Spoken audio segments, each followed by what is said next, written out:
I thought I would start with a painting that's not by the Heidelberg School, but it's one that's a fabulous painting anyway. And it gives us a background to the... It's to give us a background to the Melbourne that the Heidelberg artists were painting in. And this is one of a trio of enormous paintings done by a visiting Austrian artist called Karl Kahler. And he did 3 consecutive years at the Melbourne Cup Festival. I think this one's Derby Day in 1887 or 1888, I can't remember. If you want to see the paintings, they're all owned by the Victorian Racing Club now. But it not only shows the style of acceptable painting, but it also says something about Melbourne at that golden time at the height of the land boom in the 1880s. There were 2 key moments in Victoria's history, and perhaps by extension Australia's history. One was the discovery of gold in 1851, and the other was the crash following the land boom in the 1890s. And I think everything in our history, up until the Second World War at least, is founded on those 2 key events. But here's Melbourne at the height of its splendour, its palmy days, lush, how it liked to see itself, and perhaps how it was, depicted by the brush of a very sycophantic Karl Kahler. In the painting, we can see the Governor, Sir Henry Locke, and his good lady, the Governor of South Australia, Sir George Robinson, who must have been a bit chagrined because the Adelaide Cup was transferred to Melbourne because it was more profitable at that year. And also the Governor of New South Wales, Lord Carrington, I think it was, who lost the centenary of New South Wales festivities, commemorations to Melbourne, who had a second enormous exhibition held at the exhibition buildings in 1888. So Melbourne was really the Queen City of the Southern Hemisphere, and this painting sort of depicts that very nicely. In the painting, not only were there those aristocratic governors, but other people like Lady Clark and Sir William Clark and Madame Fund, who was a local identity in Melbourne society. Many other people have their portraits in this. But the thing about it is that Karl Kahler was absolutely hated by the other artists and accused of sucking up to the aristocracy, and even accused of taking bribes to include Melbourne identities of the period in his paintings, and he sued a newspaper who said that. And so possibly when the economy turned bad in 1890, it was possibly with no regret that he disappeared from Melbourne, only to turn up in San Francisco, and we believe he was killed in the earthquake in 1906. So Karl Kahler, wealthy, successful, a lavish studio in Brunswick, in Elizabeth Street, and hated by the other artists. So this was the acceptable face of painting. And just to come back to Sir Henry Locke, our governor, for a minute, he was in charge of the Centennial Exhibition's art section, and there were 3,000 paintings in the art section held at the exhibition buildings.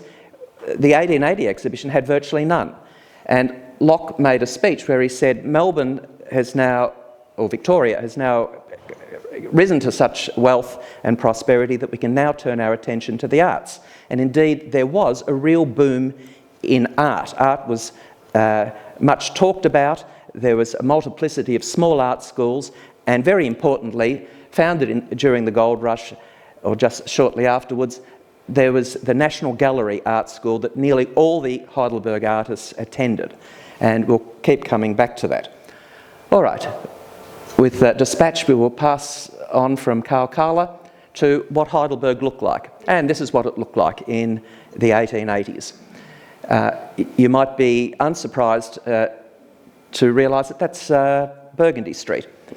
And we're looking from Upper Heidelberg Road down the hill, no railway line to Eltham. The railway only went as far as Heidelberg and stopped somewhere behind those trees on the right, where that horse cab is. That's probably about where the Ringle Hospital is, and so on. Down in the village there you can see the St John's Church, but there's virtually no important buildings. The courthouse museum's not there. There were about 12 shops. Only one of them was a brick structure. That was Mrs. someone or other's grocery combined with the post office. There wasn't a separate post office then. And there's a Henry Barclay Hotel. That was a solid building, and around the corner that you can't see was the Old England. Burgundy Street was by no means the main street. Cape Street had nearly as many, or as few shops as Burgundy Street. But the coming of the railway was to cement Burgundy Street as the main street. But when the artists knew it, this is what it was like. And it was a little village on the edge of Melbourne, and described as attractive. Right, and this is what it looked like also. Here's the intersection of Lower Heidelberg Road and Banksia Street, if you can believe it.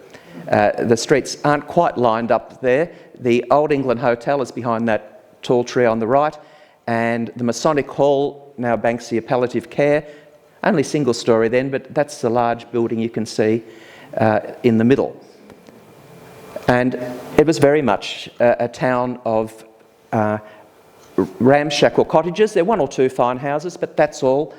There are 110 houses in Heidelberg, and many more vacant blocks of land between them. And most of the houses were weatherboard, but some were brick or brick and stone of the tumble-down variety, but very picturesque, it goes without saying. A coloured postcard from slightly later, this is about 1903 or something like that. You can see over on the right there's a tunnel to take the railway onto Eltham, and the house on the left of the tunnel, if you can see that was Walter Withers's new house. We'll come back to that later. By this time, there's some new buildings in the township. Scots Church is prominent there, but the artists wouldn't have known that in the 1880s, early 1890s. That was a later building. But the town hadn't grown very much from the first photo. Walter Withers was perhaps the best artist, and one who'd lived locally, not just visited or camped here. He was very good at painting the tumble-down cottages in the area, making it look a little bit like France. And this one is called The Last of Summer. There's a storm coming on, and there's a bit of debate about where those structures are. Is that the Old England Hotel? I don't think so. But anyway, it's rendered as a picturesque, and it could be European, except for perhaps the gum tree. We do get a description of what Heidelberg was like from the pen of this young woman who was good enough to have kept a diary for 18 months until she ran out of paper, and she said, I think I'll stop my diary now. Fanny Barber was from a well-to-do squatting family, I think from in northern Victoria. She came down to Melbourne. She denied it, but to find a husband, and despite saying she was never going to get married because all men are stupid or something rather, and you can have so much fun not getting married. 6 months after she stopped the diary, she was married to a squatter from Berwick on the outskirts of Melbourne. But she came out to Heidelberg by coach from the city with a picnic party in November 1887, and she describes what fun it was, how pretty the village was, how they bought a big scone, whatever that is, in Heidelberg, and went for a walk up the long dusty road past green fields and hedges, all quite English. And so her description of the village of Heidelberg as being English was a key one, because although it was Australia, the ideal of what was attractive was still mediated by what was considered picturesque and European, or picturesque and English. And so you've got this duality, even in the Heidelberg artists' work, who made their paintings much more Australian. Still, it was prettiness and Englishness that made things be considered attractive. So it wasn't painting Uluru, which in no way could be described as being like an English village, but painting on the outskirts of Melbourne was still English enough to be acceptably Australian. And I think that's a theme you can see in the Heidelberg artists. A remnant of that Englishness is this little section of hawthorn hedges down by the Yarra River, which once divided two of the big estates. And hawthorn was declared a noxious weed, and so nearly all the hawthorn hedges have been pulled up, except for this little raggle-taggle a bit down on the Yarra Flats. So if you could imagine post and rail fences like you saw in Burgundy Street, and hedges with berries and little birds in them and so on, and green fields and cleared land, because the land was cleared, and just clumps of trees, not quite as densely vegetated as it is now along the river, you can see that it is English, and probably still considered our ideal of what attractiveness is. Right, here's a map of the tiny village with its, how many people did I say? 9,419 people, 110 houses, and mostly cottages, and a big vacant area where it says Mount Eagle. So, although there's a grid of streets in Heidelberg itself, it wasn't filled up. There were just scattered houses, and some of the prominent buildings are marked there. But number 19, which you can see here, was the house where the artists, the old house where the artists lived, a house that they were given by the owner of the Mount Eagle estate, and we'll come to that a bit later. You can see the railway line only goes as far as the Incurables Hospital. That would give you it would give you pause to thought if you're admitted there. But that's what they called it, and indeed we've got a newspaper report in the current exhibition where the locals are worried about cancer germs coming down from the hospital down the open drains into the village. All right, here's the first important painting done at Eaglemont. This is done in 1888.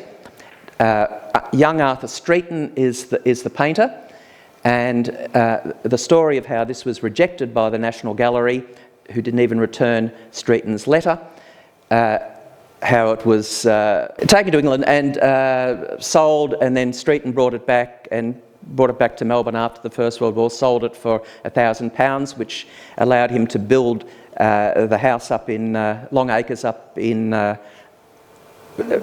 Olinda that many of us have seen just recently, and how in a roundabout way the National Gallery in Canberra bought it for a record sum of $3.5 million in the 1990s. So from being rejected to being one of the most famous paintings in Australia is a long journey.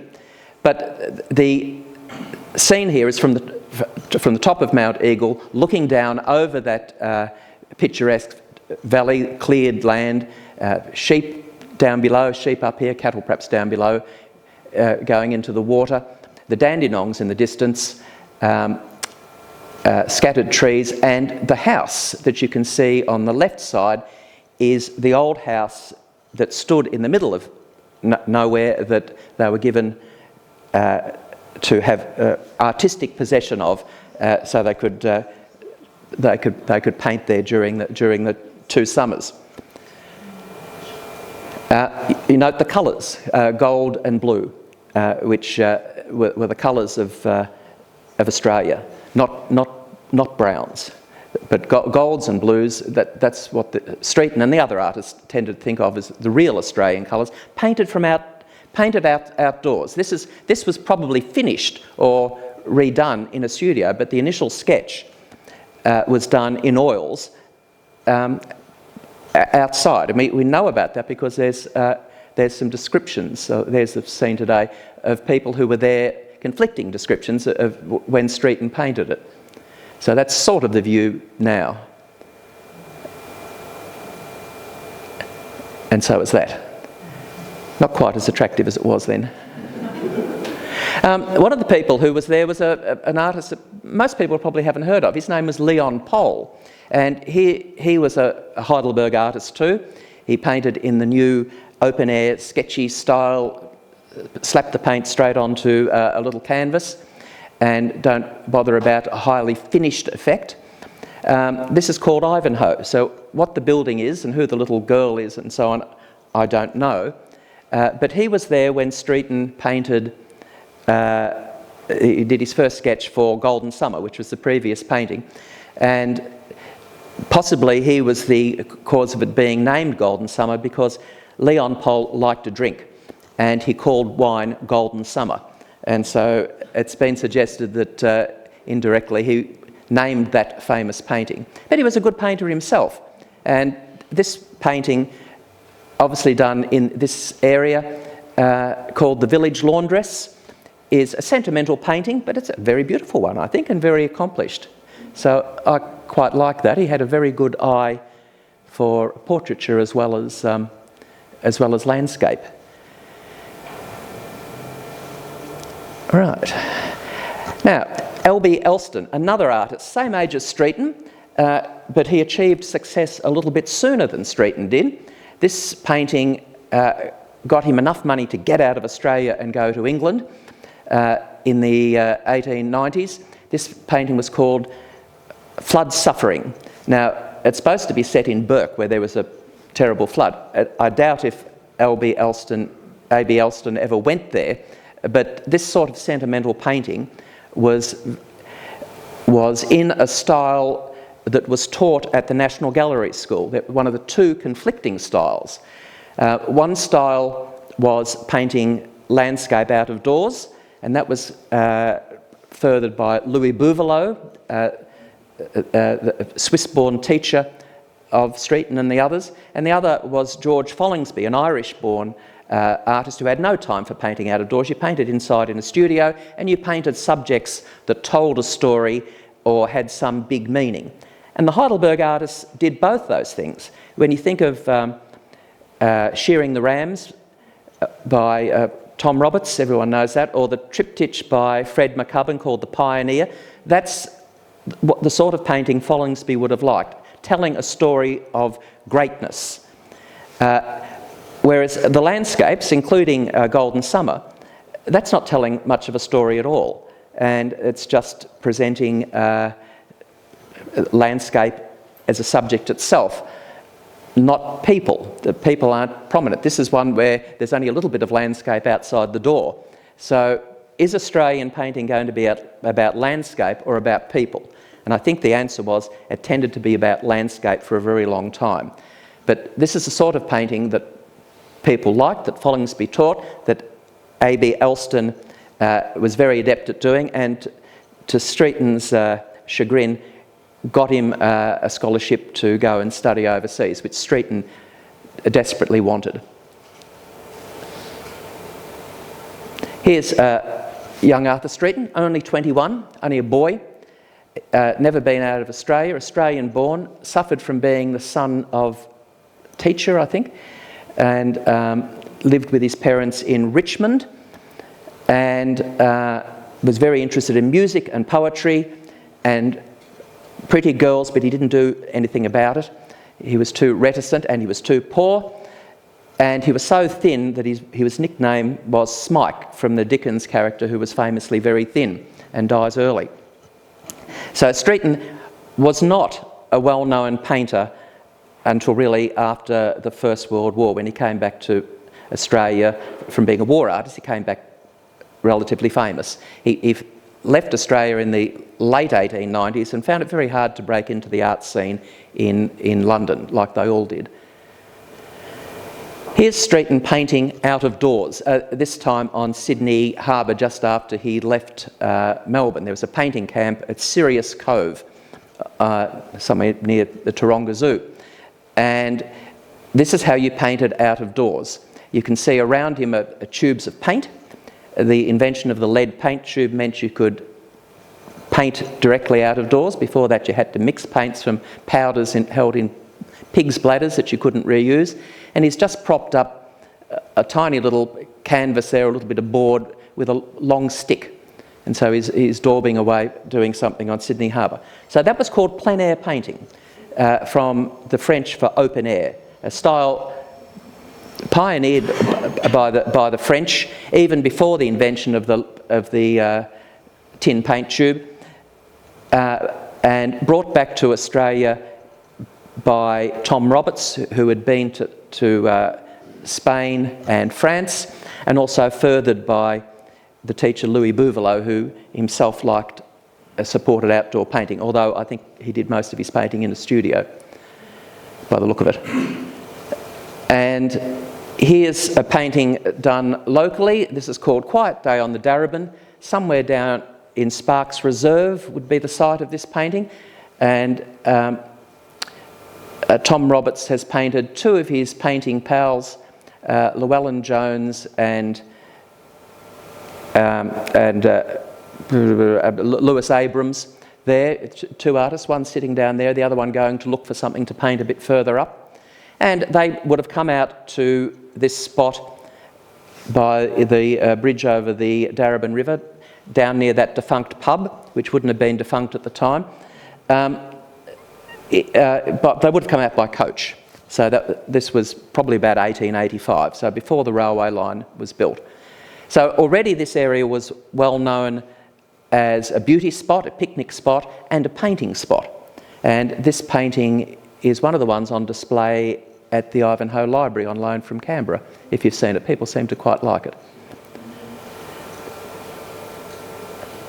All right, here's a painting by Tom Roberts. We haven't got many that he actually painted in Eaglemont, although he was the main driver of the younger artists there. Streeton and Conda were sort of 10 years his junior.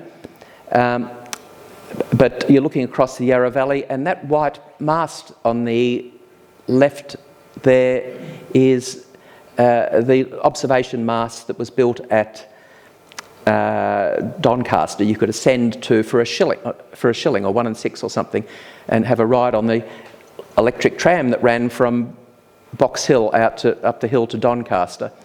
So that was a treat in the 1880s and 1890s. You can see the painting is slapdash, put on quickly, done on just a little board. And it was Tom Roberts who told the other artists, look at the Dandenongs in the reflected light of the sunset from the west. So don't paint the sunset, but paint what the sunset is lighting up. So look east. And that's what they did when they were living at Eaglemont quite a lot.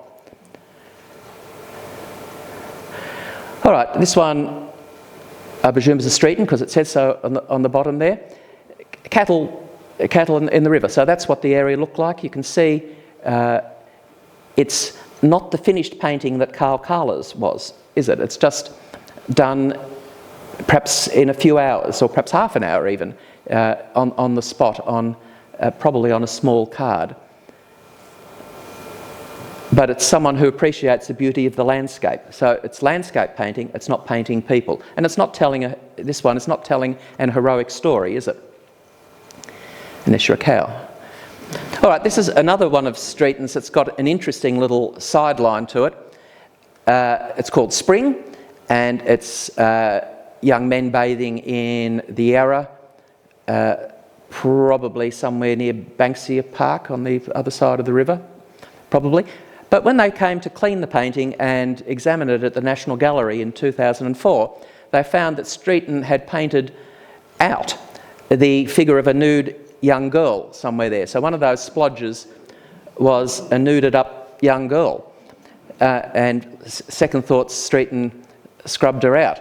And a microscope investigation of the painting found that Streeton had used a pin or something to write a little inscription somewhere, I presume down in that corner that we can't see, to a girl called Florrie, who we now know as Florrie Walker. And Florrie is my sweetheart. I think it was an unrequited passion for a girl who came from a much more wealthy family than Streeton, who was only 21 and very poor and very skinny. But it's interesting to note that Streeton didn't marry till he was 40, and I think Florrie Walker 39. So I'd like to think, it's a romantic in me, that there was something in that relationship. But leaving that salacious detail aside, it's a very good painting, isn't it? Lovely and loose, and it captures a spring afternoon. Perhaps just a touch of rain coming on, being Melbourne.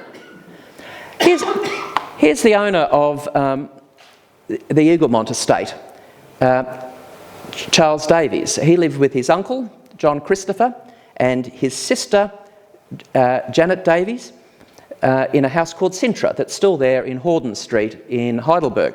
Now you can see by the golf clubs that Charles Davies was a golfer, not a painter. But his wife Janet was, and she was a gallery student with Streeton, and so they knew each other. And so that's important in our story. It will become important. It was Davies who owned the land on the hill in Eaglemont, with his uncle owning the other half and some other investors, upon which there was this derelict old house left over from the late 1850s. The house was empty, so he gave it to Streeton when he met Streeton, who was out painting in the area, trying to find where Louis Bouvalot had painted. Louis Bouvalot had just died. Streeton had come out on the train, newly built train from Melbourne, and he met Janet Davies and Charles Davies at the station, presumably. And Charles Davies said, "You can have the house." And Streeton clapped his hands and brought in Tom Roberts and Charles Conder and a whole visiting galaxy of young artists that he knew from the gallery school. They had a good time in the house, even though it was very bare bones, just old packing cases and tiger snakes.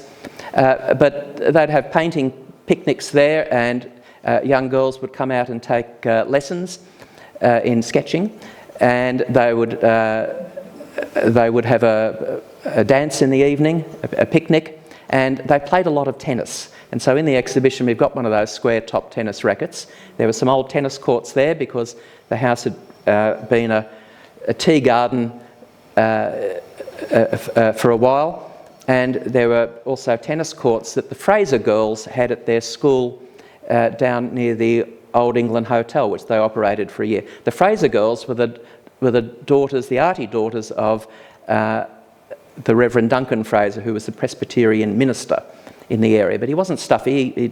He had arty daughters, a son that was on the stage, and he was good friends with Roberts and Streeton and the others, and the daughters were friends too. And they wrote letters and kept diaries, which was really handy for historians. I don't know who these people are in the picture. I think the two figures in the doorway might be artists, but I haven't been able to prove quite who they are yet, and I just like their attitudes. I don't know if the ladies were playing tennis in those dresses, but possibly they were. They served underarm in those days. Charles Davies' sister Janet, who knew Streeton, irritatingly for historians, married another artist called Davies. So a Davies married a Davies. So David Davies lived locally too, and here's a painting he did at Eaglemont, and the figure on the left there is the caretaker of the old house where the artists were living, given for nothing. His name was Jack Whelan, and he often appeared as an artist model in the painter's works. Charles Davies and his bride Janet, when they came back from Europe, they lived in a house called Rangeworthy, which was in York Street in Ivanhoe, now gone. they lived there for a short time before moving around a bit to Cheltenham and then back to England. All right, how did the artists get here? Well, the artists got here as we possibly would today if we didn't drive. They got here by public transport. The railway line in red there got as far as Heidelberg in a very roundabout way in 1888. In practical terms, as you'll find in the railway magazines that Rowan has ordered for us, that you got here by a combination of cable tram and train. And Streeton has left a very vivid description about coming home from seeing Sarah Bernhardt in Tosca. So, Sarah Bernhardt's visit to Melbourne in 1890 was only rivalled by Carbine winning the Melbourne Cup that year. And he describes being in the tram, going up Smith Street, blah, blah, blah, getting off the tram in Smith Street. He describes the advertising signs, the crowds there at night, and people selling pies, you know, from wagons, urchins on the street. Very impressionistic description. Changing to the Johnson Street tram. There was a tram along Johnson Street in those days. And he would have gone down to what's now Victoria Park Station, where there was a ground level station that took him home to Heidelberg. He describes the people on the train as all the genius of Heidelberg, that is, all the people he knew. Miss Stokes, the doctor's wife, they were great friends. Charles Davies, the owner of the estate, and so on and so on. He was travelling with, on that occasion, he was travelling with Richardson the sculptor, who must have been staying at the house. They didn't go straight to the house. They had a chat on the Banksia Street railway bridge for a time. Then they took Mrs.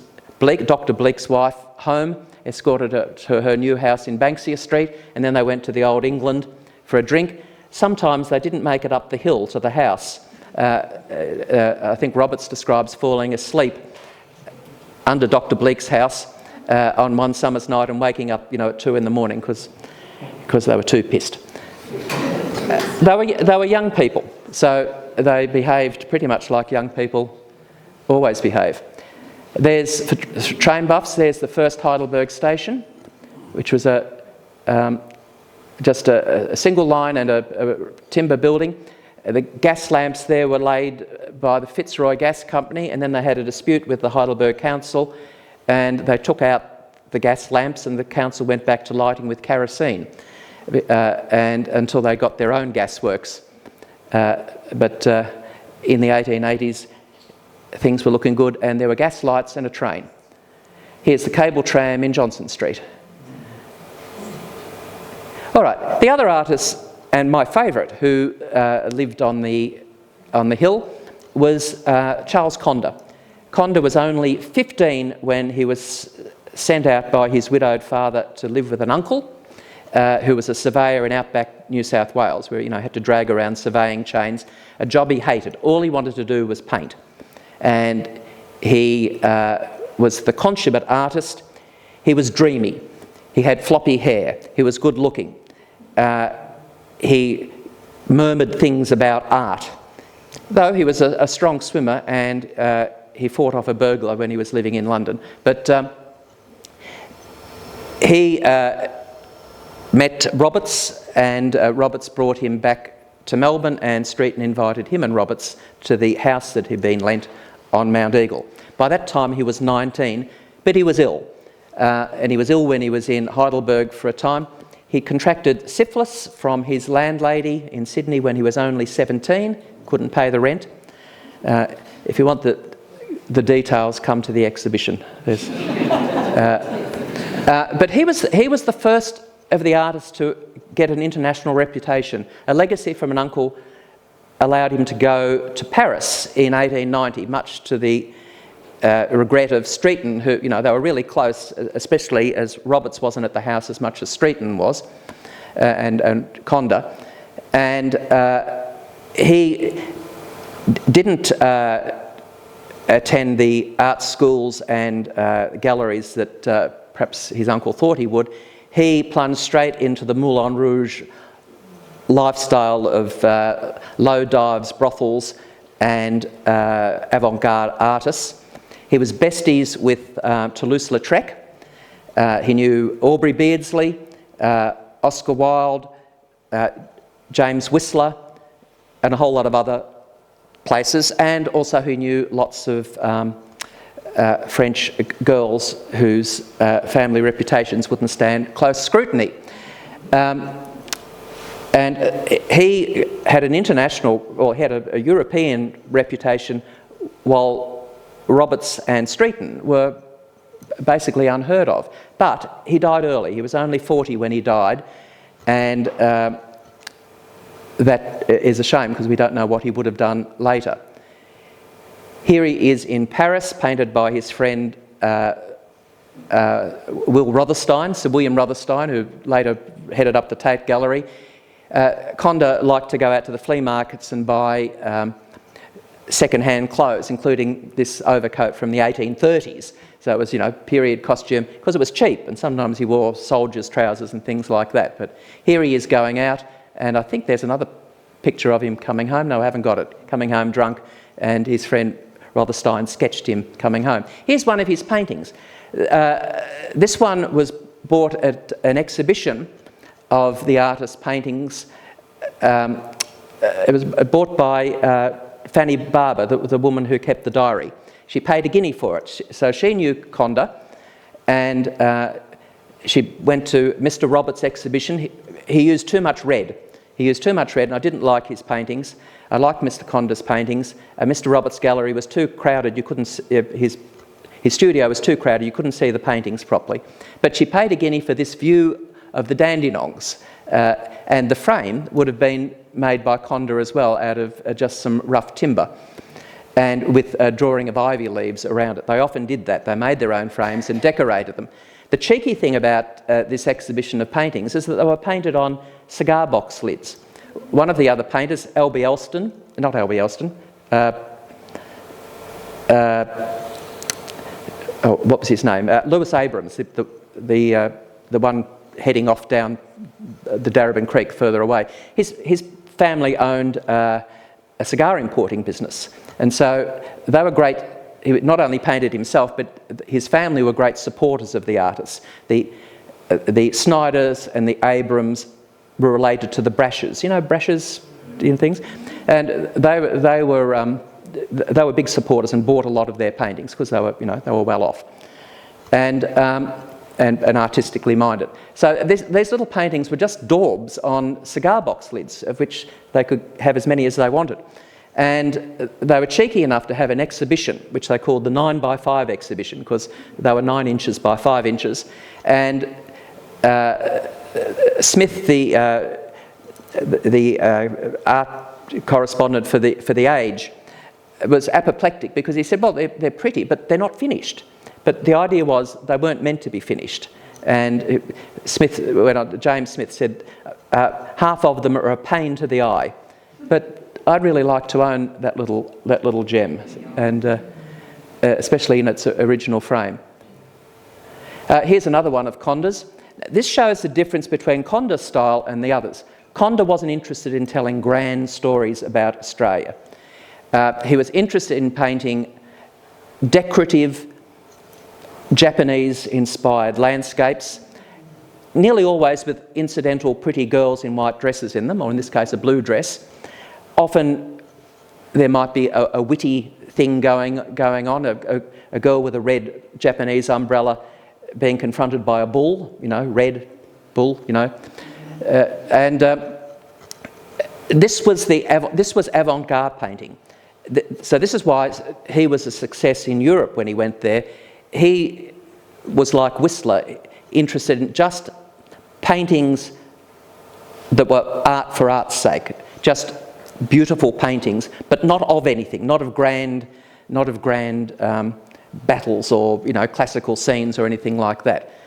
Often very stylised, and so somehow Conda, even though he was young, had picked up on this latest trend, and you can see it even in this work, which was perhaps done in 1890, I think, just before he left for Europe. Here's another one. It looks Japanese, doesn't it? That long, like a Japanese scroll, inscribed to his doctor who was treating him for syphilis. And another painter on the scene who probably no one's heard of, Hal Waugh. He lived at the house for a time. He knew the Fraser girls, played tennis with them because the Fraser girls wrote about it. Mr. Waugh came to tea and we played tennis. I went up to the house and for a picnic afternoon and we played tennis. So here's one of Hal Waugh's paintings which he would have done locally. Don't know what that is. And one of the other paintings, John Ford Patterson, painted about the time he lived at Eaglemont. I don't know where that is. It might not even be local. That was called Summer Drought, or in the country or something like that. Notably Australian looking, isn't it? I think. Blue and gold again, the moon out. And the other painter, Tom Humphreys, Afternoon Stroll or something it's called, I can't quite remember. Again, you've got the yellow of the dried grass and girls looking like refugees from the film Picnic at Hanging Rock.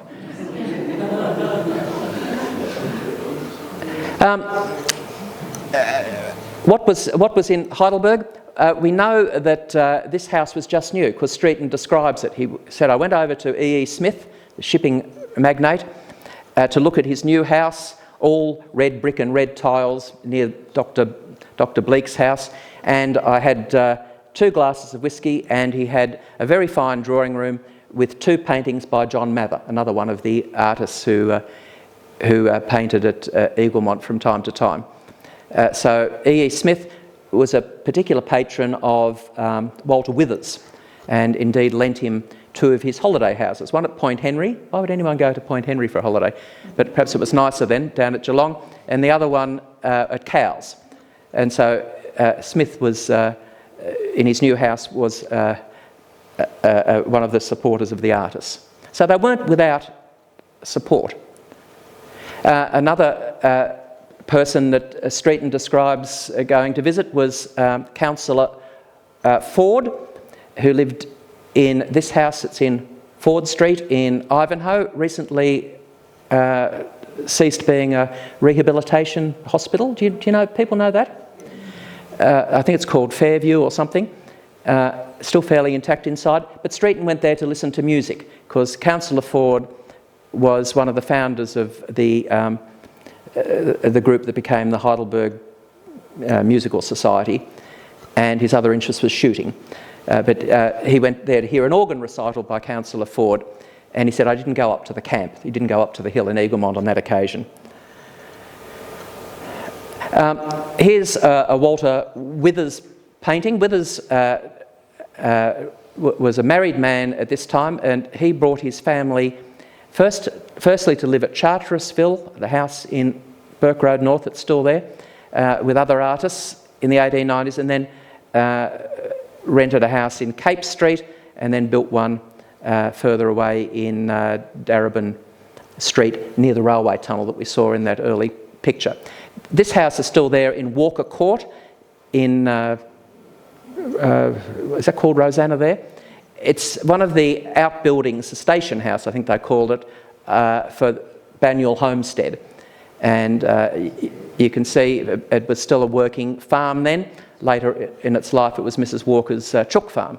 But it's a really good painting, isn't it? So Withers was a really fine painter, and he did lots of paintings in this area, and he lived here longer than anyone else before he moved to Eltham. And the house Charterisville, where he lived in first, that's not Charterisville, but that's one of the small cottages on the Charterisville estate which ran down to the river. So house in what's now Burke Road North, there wasn't any Burke Road North in those days. When the Eaglemont group at the old house broke up in 1890, Withers and some of the other painters moved just a short distance to Charterisville where they rented, and 2 other artists, Manuel Phillips Fox and Tudor St George Tucker, started a proper art school there. And one of the advantages of that was, while lots of girls who were taking painting lessons and drawing lessons at the National Gallery School came out to see Conda and Streeton in particular out at the house in Eaglemont, respectable girls couldn't stay overnight. And so Streeton has a very nice description of the girls going home. Well, people had to go back to Melbourne on the last train. So they'd have a very fine Sunday night dance, feast, they'd been painting and so on. And then Streeton would lead them down to Heidelberg Station holding a Chinese lantern. So they'd go down across the paddocks to where the station is now, and then they would sing on the station a farewell song as they went home to Melbourne for the night, with plans to make another picnic weekend in the near future.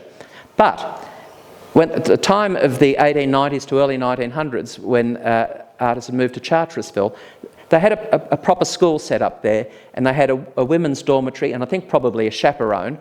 And so girl artists could stay there quite respectably and learn to paint.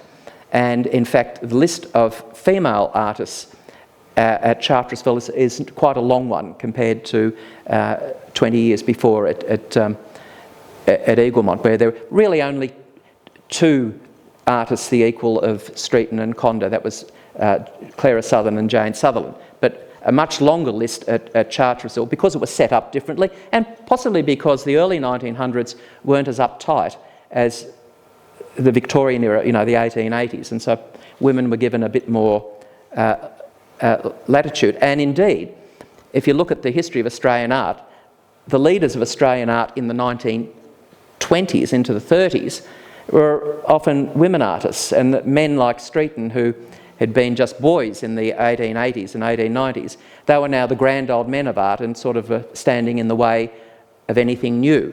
So Charterisville's important for that. And the house is still there, not an art school anymore, it's a private house, and Burke Road North meant the demolition of the pair of cottages that look like that. But we know Streeton stayed there because one of our older members, now no longer with us, remembers seeing his initials carved into the door.